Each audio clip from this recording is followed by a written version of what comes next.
How to Create a Glitch Monologues Season 16 Chapter 1. This is Season 16 of How to Create a Glitch in the Matrix Monologues Episode 1. In this episode we will be building upon the subject matter of Episode 1 of Season 14 of the Monologues. In that episode we talked about how there is a non-consensual reality running parallel to our ordinary consensual channel.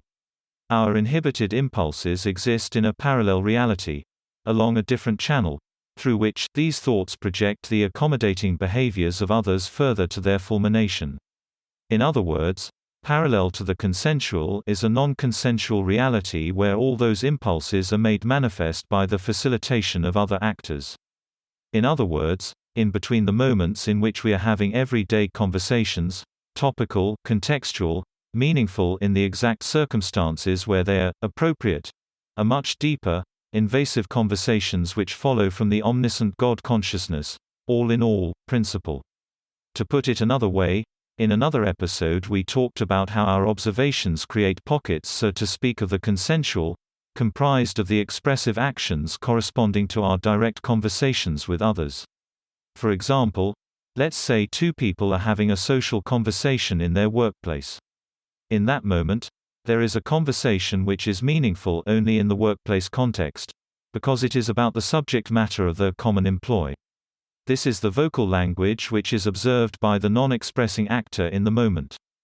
But there are other expressive levels of meaning, arising out of the body language of the actors, their facial expressions, their unconscious or subconscious alterations of tone and emphasis.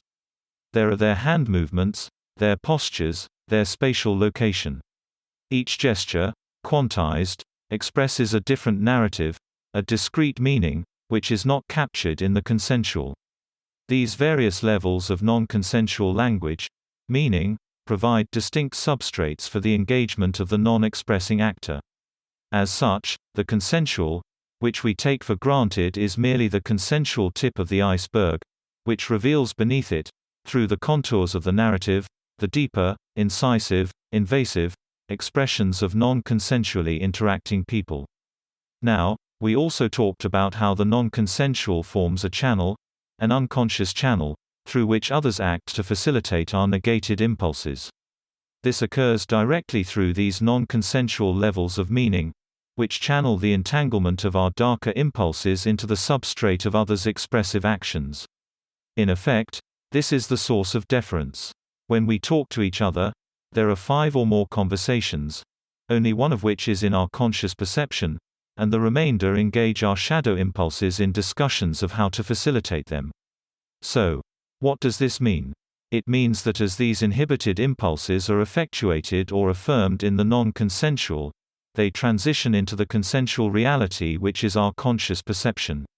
We act them out, sometime in the future. Thus, if one was able to perceive to the depths of their unconscious, they would find themselves being guided into the acceptance and acting out of their negated impulses through the affirming narratives buried in the non-consensual pockets of others' expressive behavior. It also tells us that the non-consensual is constantly being unfurled into the consensual through our interactions with others, which extends outwards from us in our consensual reality through actions which we think come from our own minds without the facilitation of others. There is a constant churning of the non-consensual into the consensual, which projects these impulses, sometimes days, months, and years, into our future through the affirming narratives provided by others we interact with on a daily basis, who take on the role created by omniscience, knowing our deepest thoughts, knowing us better than we may even know ourselves.